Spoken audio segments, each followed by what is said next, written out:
At my wedding reception, my husband received a text.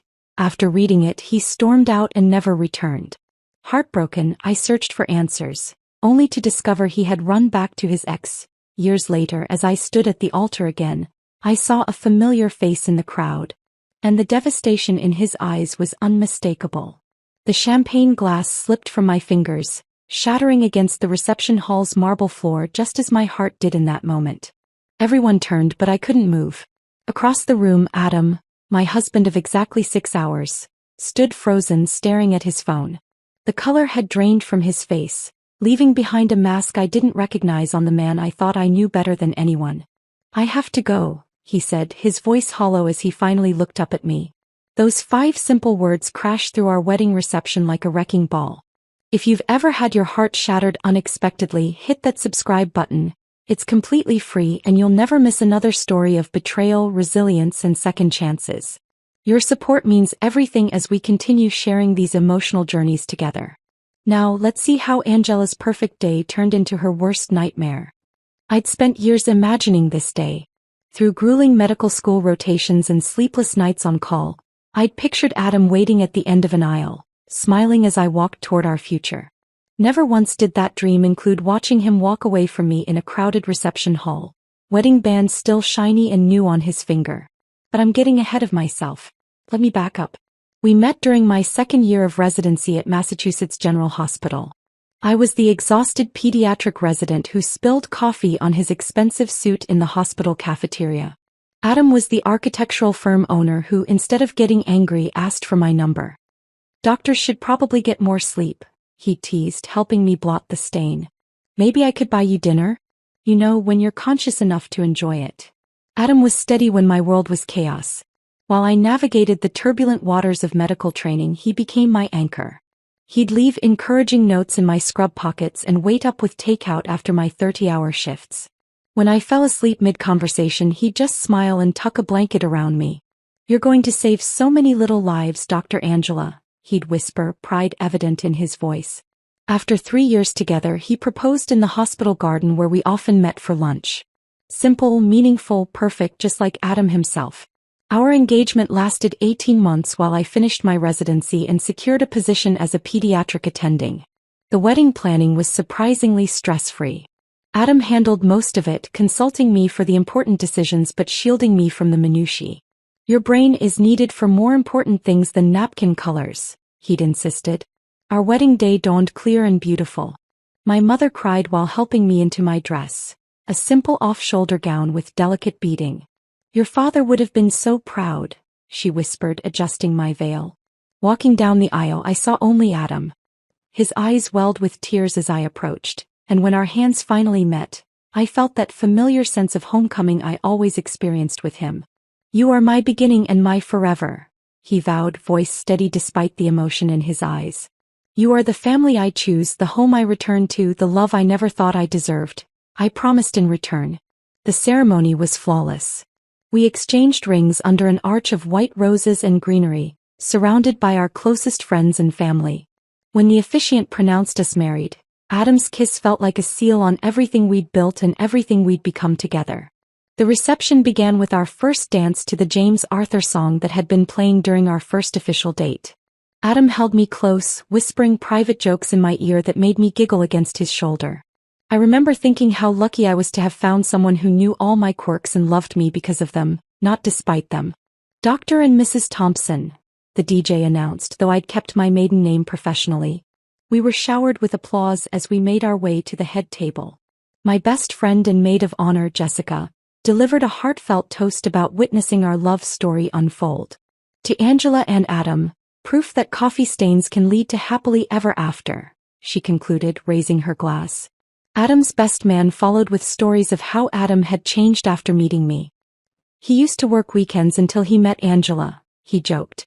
"Now he leaves precisely at 5 because, and I quote, Angela might have a rare night off and I refuse to miss it." The evening progressed perfectly.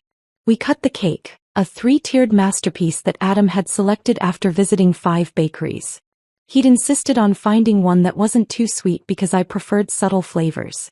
That was Adam, always paying attention to the small details that made me happy. I was speaking with my former medical school roommate when I noticed Adam check his phone. At first I thought nothing of it. Probably wedding congratulations from colleagues who couldn't attend.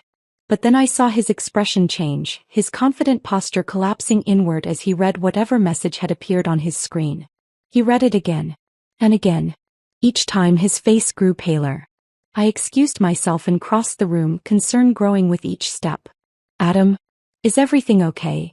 He looked up, but his eyes seemed to look through me rather than at me. I have to go, he said, his voice suddenly flat and distant. Go? Go where? We're in the middle of our reception, I laughed nervously, reaching for his arm. He pulled away. I can't explain right now. I need to leave. The music continued playing, but for us, time stopped. Guests nearby began to notice something was wrong. Adam, you're scaring me, I whispered urgently. Whatever it is, we can handle it together. That's what we just promised, remember? I'm sorry, Angela. His eyes finally focused on mine, filled with an emotion I couldn't decipher. I made a mistake. What mistake? Adam, please. I can't do this. He backed away, bumping into a waiter carrying champagne flutes. The crash drew more attention. Can't do what? My voice rose, panic replacing confusion. We just got married. I'm sorry, he repeated, already turning away. I have to go. I followed him, wedding dress gathered in my hands, pleading for an explanation as heads turned and conversations halted. By the time I reached the lobby, Jessica had caught up with me, concern etched across her face. What's happening? She demanded, grabbing my elbow to steady me. I don't know, I stammered. He got a text and now he's leaving.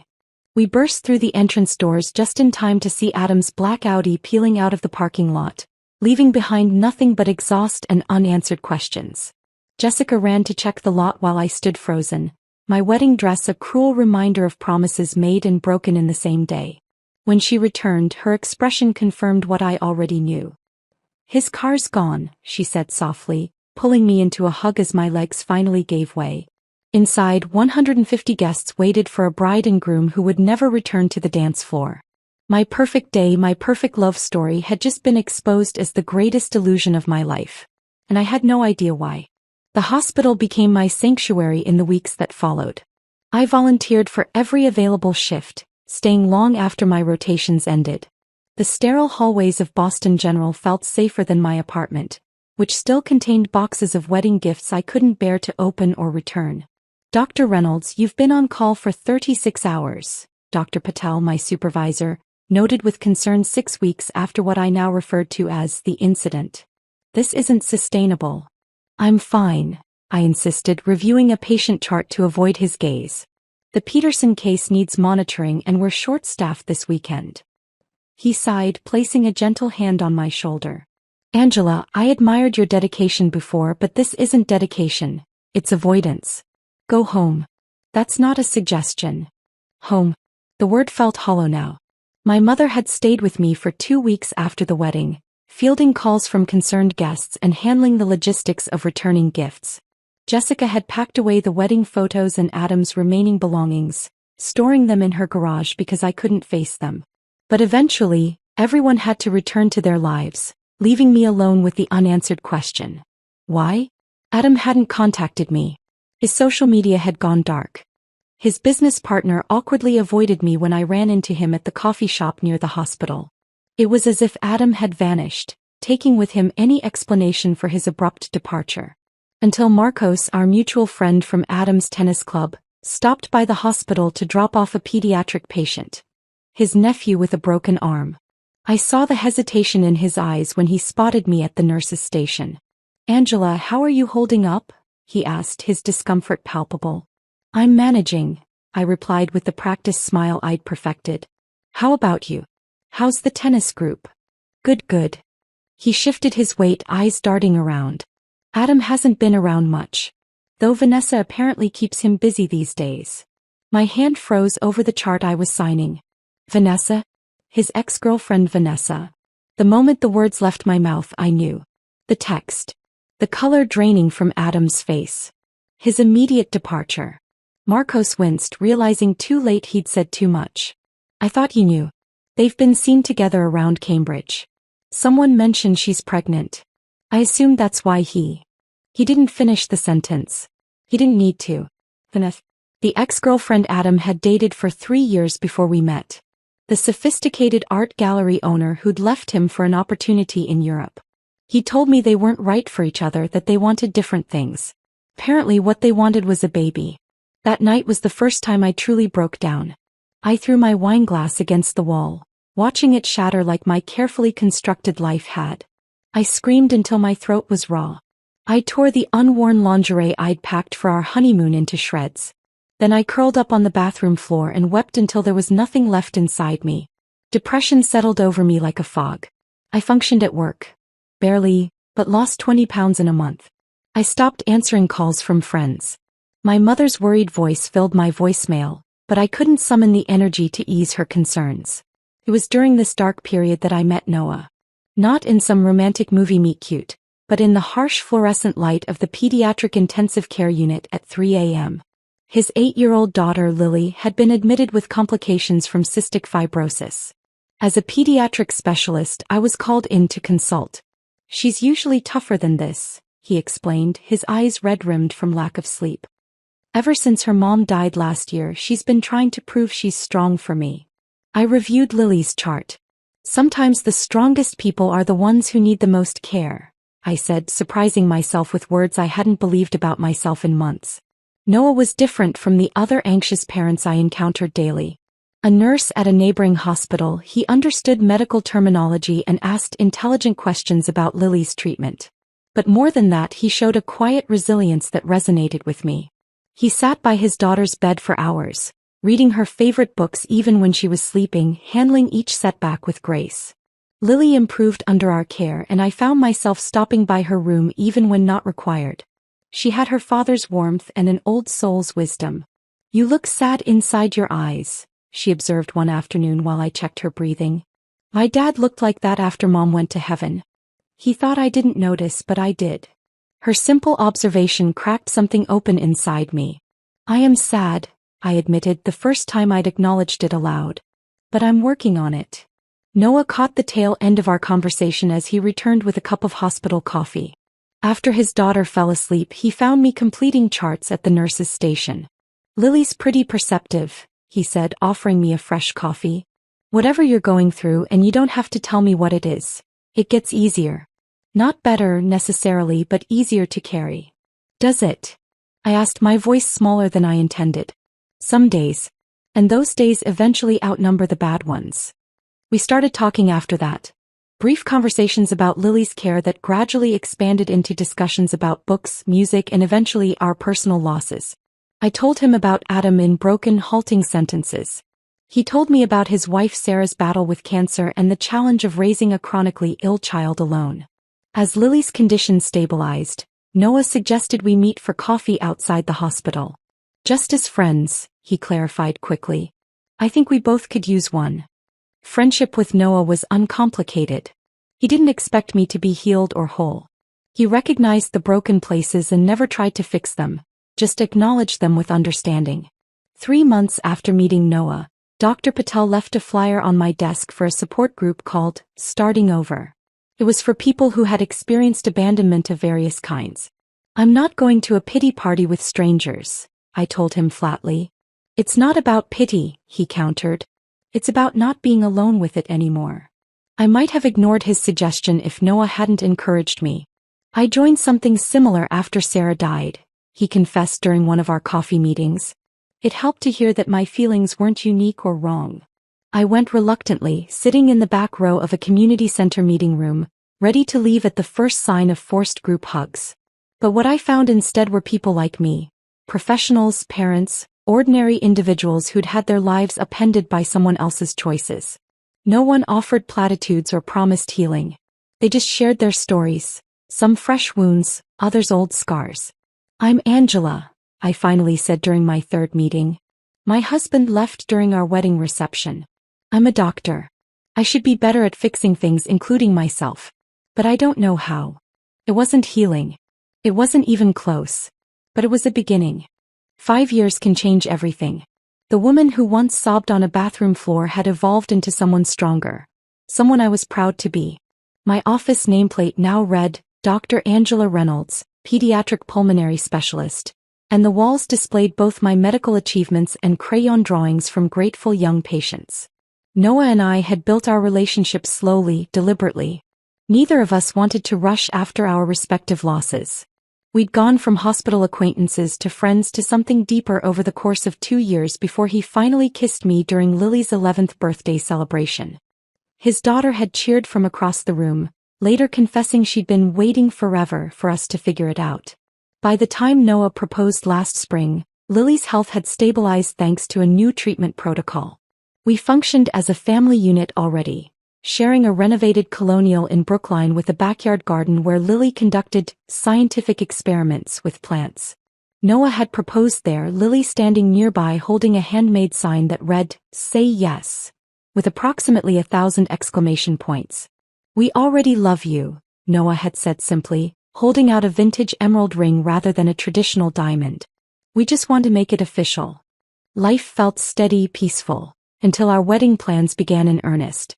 The first bridal boutique I visited with Jessica sent me into a panic attack so severe I had to leave. The consultant's innocent question, "Is this your first marriage?" left me hyperventilating in the parking lot. "We can do this differently," Jessica soothed, driving me home. "No big ceremony, no reception.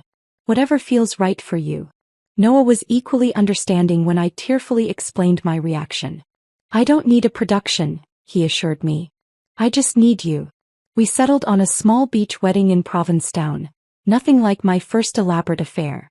No church, no formal reception hall. Just 40 close friends and family members, a justice of the peace, and a relaxed dinner afterward at a local restaurant. I found a simple blue dress that felt nothing like a traditional wedding gown. We would exchange plain bands rather than ornate rings. Everything was proceeding smoothly until I decided to clear the final items from my storage unit. Most of it contained medical textbooks and winter clothes, but in the back corner sat a box I'd deliberately ignored for years. The few wedding mementos Jessica hadn't disposed of. "You should go through it," my therapist had suggested during a recent session. "Not to reopen wounds but to confirm they've healed." I brought the box home one afternoon when Noah was working and Lily was at a friend's house. Inside were cards from well-wishers, a few photographs Jessica had salvaged, and the handwritten vows I'd nervously practiced for weeks before the ceremony. Beneath them I found something unexpected. A small blue envelope with my name written in Adam's unmistakable architect's handwriting. My hands trembled as I opened it, revealing a letter dated the morning of our wedding. "Angela, by the time you read this we'll be married. I'm writing this because I woke up with doubts that terrify me, and I need to work through them before I stand before you and our families. I love you, never doubt that. But I'm haunted by the question of whether I deserve you. You're brilliant, compassionate, and completely certain about the path you want. I admire that certainty more than you know." Vanessa texted last night. After 2 years of silence, she chooses the night before our wedding to reach out. She says she made a mistake leaving, that she wants to talk. I didn't respond, but her timing has stirred up old insecurities. I'm not writing this because I'm considering her offer. I'm writing because seeing her name made me question whether I'm truly past that chapter of my life. You deserve someone without lingering ghosts. By the time we exchange vows today, I'll have resolved these feelings. I promise you my whole heart, not pieces left over from old wounds. All my love, Adam. The letter slipped from my fingers. He'd had doubts, normal pre-wedding jitters that he'd worked through privately. But then Vanessa had texted again during the reception. What had that message said that could make him abandon everything? Before I could stop myself, I found myself searching for Adam's mother's phone number. Margaret Thompson had always been kind to me, proudly introducing me as her future daughter-in-law during family gatherings. We hadn't spoken since the wedding. She answered on the third ring, her voice instantly recognizable. "Angela? Is that really you?" "Hi, Margaret," I said, my voice steadier than I expected. "I hope I'm not disturbing you." "Never," she said warmly. "I've thought about you often, dear. How are you?" We talked carefully at first, exchanging pleasantries until she finally addressed the elephant in the conversation. "Adam made a terrible mistake," she said quietly. "One he's regretted every day since." "I found a letter," I explained, "from our wedding day." He mentioned Vanessa had contacted him. Margaret's sharp intake of breath was audible. That woman, she said, her voice hardening.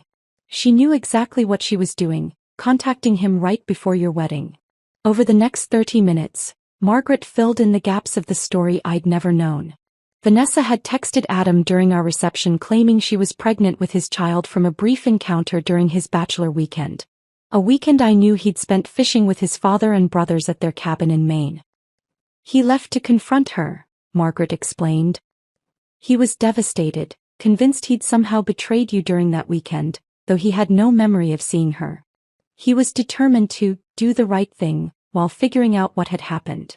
But there was no baby, I said flatly, the truth dawning on me. There was never a baby, Margaret confirmed. By the time Adam realized she'd manipulated him, she'd isolated him from everyone. Classic emotional abuse. When he finally broke free and tried to find you, you'd moved hospitals.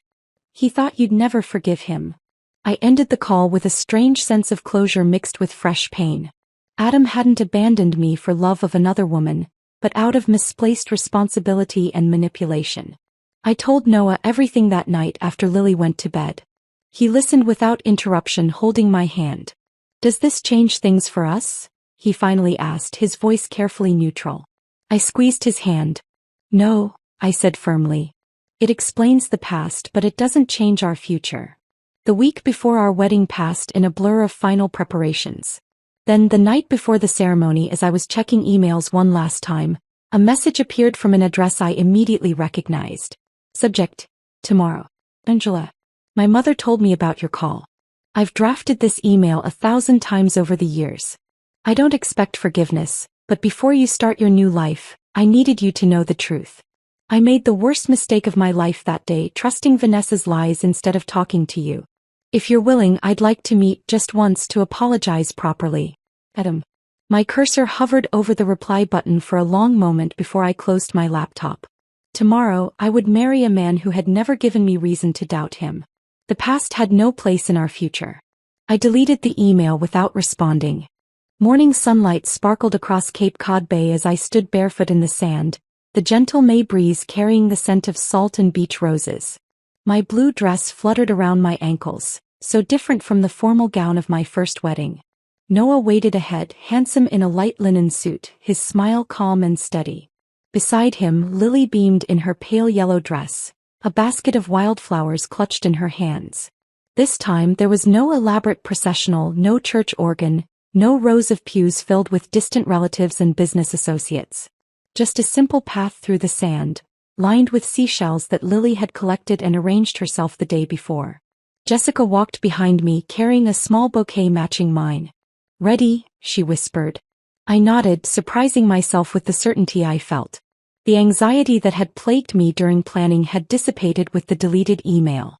Today belonged to the future, not the past. The small gathering of friends and family turned as the guitarist began playing, not the traditional wedding march, but "Here Comes the Sun," one of Lily's favorites. I walked toward Noah with sure steps, no longer the wounded woman I'd been 5 years ago. When I reached them, Lily took my hand and placed it in her father's, a gesture we'd practiced but that felt beautifully spontaneous in the moment. "Now we're really going to be a family," she whispered loudly enough for nearby guests to chuckle. The justice of the peace, a friend of Noah's from hospital administration, smiled warmly. "We gather today not to witness the beginning of what will be, but rather to recognize what already is," she began. "Noah, Angela, and Lily have already created a family bound by love and mutual respect. Today we celebrate the formal recognition of that bond." Noah and I had written our own vows, simple promises that acknowledged our pasts while embracing our shared future. "Angela," Noah began, his voice steady, "I promise to honor your strength, to support your dreams, and to partner with you in all things. I promise to remember that we both carry scars, and to be gentle with the wounded places. Most of all, I promise that you will never walk alone again." My voice trembled slightly as I responded. "Noah, I promise to cherish the family we've built, to face challenges beside you rather than alone, and to remember every day that love is a choice we make again and again. I promise to trust in us even when trust feels difficult." Lily stepped forward for her part, a surprise we'd planned together. "I promise to pick up my socks," she announced seriously, causing laughter to ripple through the gathering. Then, more solemnly, and I promise to always remember how lucky I am to have two people who love me so much. As we exchanged simple gold bands, I felt a lightness I hadn't expected. Not the breathless excitement of my first wedding, but something more substantial. Peace. By the power vested in me by the Commonwealth of Massachusetts, the justice concluded, I now pronounce you a family. Noah's kiss was gentle, and then Lily threw her arms around both of us, completing our circle. The celebration moved to a nearby restaurant with a deck overlooking the water. White lights twinkled in the early evening as guests mingled, enjoying the casual buffet and open bar. Noah's parents chatted animatedly with my mother. Lily and her friends had claimed a corner table, heads bent together in preteen conspiracy. I was accepting congratulations from a colleague when I noticed Jessica's expression change, her eyes fixed on something behind me. A murmur rippled through the guests nearest the entrance. Angela. Noah appeared at my side, his body suddenly tense. Don't turn around yet. But I already knew. Some primitive instinct, some cellular memory recognized the presence before I even saw him. I turned slowly and there he stood, Adam. He looked nothing like the confident man who'd left me 5 years ago. His once athletic frame had thinned considerably, his tailored clothes hanging loosely. Deep shadows underlined his eyes, and his skin held an unhealthy pallor that my medical training recognized instantly. What is he doing here? Jessica hissed, moving protectively toward me. Noah's hand found mine, squeezing gently. Do you want me to ask him to leave? I couldn't answer immediately. The sight of Adam, the physical manifestation of my greatest heartbreak, standing at my second wedding reception created a surreal moment where past and present collided. Adam took a hesitant step forward, then stopped as several guests moved to block his path. His eyes never left mine. I just need 5 minutes, he called, his voice hoarse. Please, Angela. Noah's jaw tightened, but his voice remained calm. This isn't the time or place, he said, loud enough for Adam to hear. I know, Adam acknowledged, his gaze dropping momentarily. I wouldn't have come if. I've been emailing, calling your office. I didn't know how else to reach you. The restaurant had gone silent, the celebration frozen in a tableau of shocked faces and uncertain postures. My carefully constructed new beginning was suddenly shadowed by the past I'd tried to leave behind. 5 minutes, I found myself saying. Outside. Noah looked concerned. Angela, you don't owe him anything. I know. I squeezed his hand. This isn't about owing. It's about ending things properly so they don't follow us. Jessica moved to my side. I'm coming with you. We stepped onto the beach behind the restaurant, the May evening air cooler now as the sun began its descent. Adam waited by the water's edge, his back to us, shoulders hunched. You have 5 minutes, Jessica stated flatly as we approached. And I'm staying right here. Adam turned, and in the fading light, I could see more clearly the toll the years had taken. Thank you for seeing me, he said simply. What do you want, Adam? I asked, keeping my voice level. To apologize. To explain. He ran a hand through his hair, a nervous gesture I remembered well. Vanessa lied about everything. There was never a baby. She saw our wedding announcement and decided she wanted me back. Your mother told me, I said. He nodded. What she probably didn't tell you is that I lost everything. My business, my savings, my self-respect. Vanessa. He paused, swallowing hard. She isolated me, convinced me you could never forgive what I'd done. By the time I realized how completely she'd manipulated me, she'd moved on to someone with more money, more potential. I'm sorry that happened to you, I said and meant it. But why are you here today? Why not respect my decision not to respond to your email? Because I'm running out of time, he said, his voice breaking. The doctors gave me 6 months. Stage 4 pancreatic cancer. The medical part of my brain processed this information with clinical detachment. The weight loss, the pallor, the slight yellowish tint to his skin that I hadn't noticed initially. The human part of me felt a wave of sadness for the man I had once loved. I'm sorry, I said again inadequately. I don't want your pity, he insisted. I just needed you to know that losing you was the biggest mistake of my life. I've regretted it every day since. He took a step toward me, then stumbled, his knees buckling. Jessica gasped as he collapsed onto the sand. Medical training overrode emotion as I rushed forward. kneeling beside him to check his pulse. Rapid, thready, signs of dehydration or possibly hypoglycemia. Adam, can you hear me? I turned his face gently toward mine. His eyelids fluttered. Jessica, get Noah and ask the restaurant for orange juice or a soda. Something with sugar, I instructed, my voice automatically shifting to doctor mode. Should I call an ambulance? She asked, already backing toward the restaurant. I checked his breathing, shallow but regular.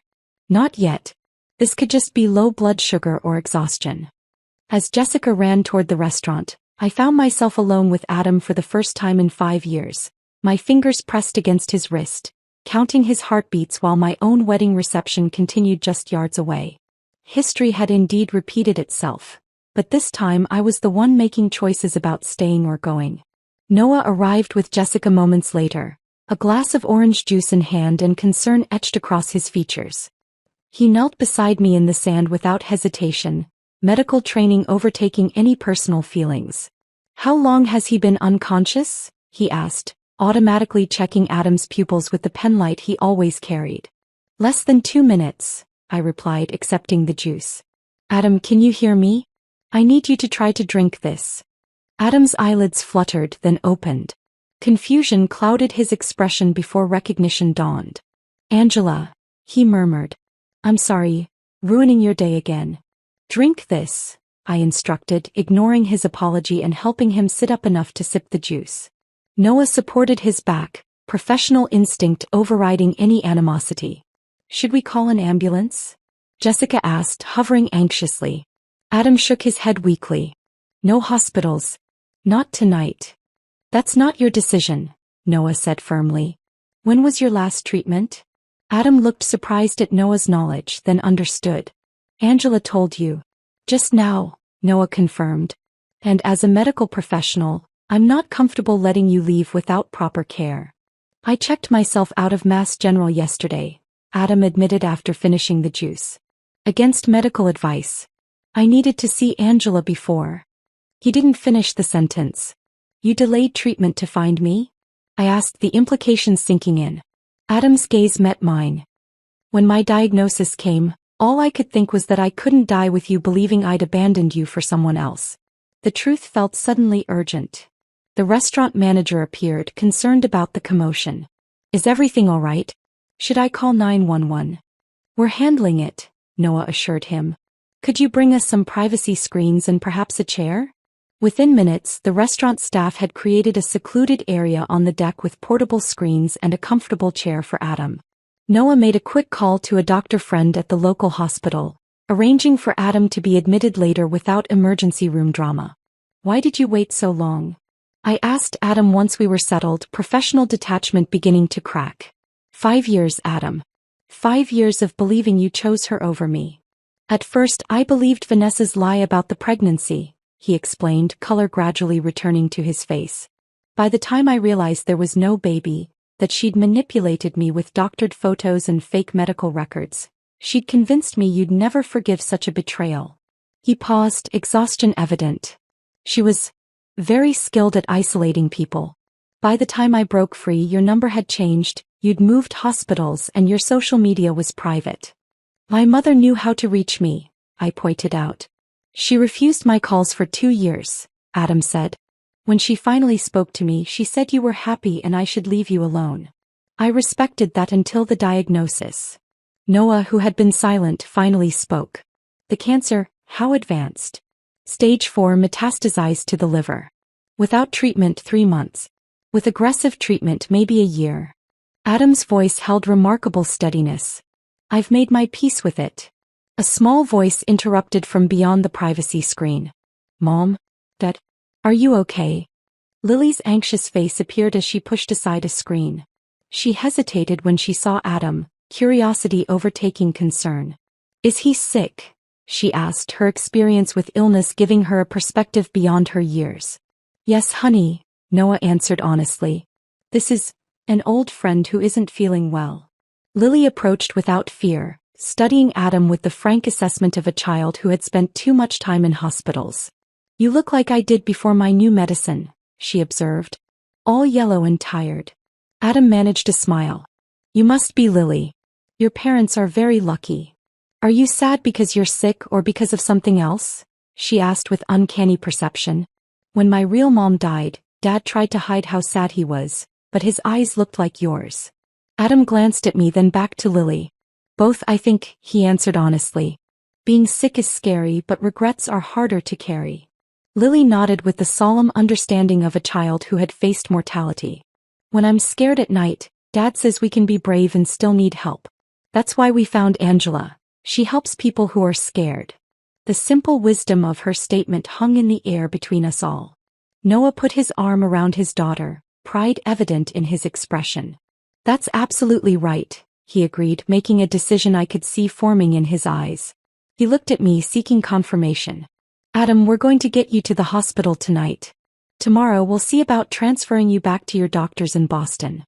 I can't ask that of you, Adam protested weakly. This is your wedding night. You didn't ask, Noah said simply. As doctors, it's what we do. Our honeymoon to Nantucket was postponed by 3 days. Instead, Noah and I spent those days arranging Adam's transfer to his oncology team in Boston, ensuring his treatment plan resumed, and having long, difficult conversations that peeled back layers of misunderstanding and manipulation. Adam shared painful details of his relationship with Vanessa. The isolation tactics, the emotional manipulation, the threats when he tried to leave. Classic patterns of abuse that had trapped a man who once seemed so confident and strong. Why didn't you fight harder to find me? I asked on the second day, the question that had lingered beneath all others. Because I believed I deserved to lose you, he answered. Walking out was unforgivable regardless of why. Some mistakes can't be undone. His words echoed in my mind that night as Noah and I talked in our hotel room. I should hate him, I admitted. Part of me still wants to. But you don't, Noah observed. It wasn't a question. I'm angry about the years wasted, the pain endured, I said. But hating him feels like carrying a weight I don't need anymore. Noah pulled me close. Forgiveness isn't about deserving, he reminded me. It's about freedom, yours, not his. On the morning we were set to leave for our delayed honeymoon, we visited Adam one last time. He looked marginally better, the hospital nutrition and resumed treatment bringing some vitality back to his face. Your flight leaves in 3 hours, he said. You shouldn't be here. We wanted to say goodbye properly, I explained, setting a small potted plant on his windowsill, something green and living amid the sterile hospital room. And to give you this, Noah added, handing Adam a child's drawing clearly made by Lily. It showed 3 stick figures holding hands with a smaller 4th figure standing slightly apart. My family plus Adam was written across the top in crooked letters. Adam's fingers trembled as he accepted it. She has your kindness, he said to Noah, then looked at me. And your healing spirit. She asked if she could write to you, I said. If that's okay. I'd like that, Adam replied, his voice catching. Angela, I shook my head, stopping him. No more apologies. What happened shaped us, but it doesn't define us now. We left Adam with contact information and promises to check on him after our trip. As Noah and I walked out of the hospital hand in hand, I felt a lightness I hadn't expected. Not the absence of pain, but its transformation into something that no longer held power over my future. Our taxi driver smiled at us in the rearview mirror. Honeymoon bound? He asked cheerfully. Yes, Noah answered, squeezing my hand. Just had to take care of something important first. The sunlight caught my wedding band as I turned to gaze out the window, watching the hospital recede in the distance. Some wounds never fully heal, but perhaps they can become part of a larger, more beautiful mosaic. Visible but no longer painful to touch. Behind us was a past we couldn't change. Ahead lay a future we would build together, richer for understanding that healing comes in unexpected ways, and sometimes from the very source of our deepest hurts.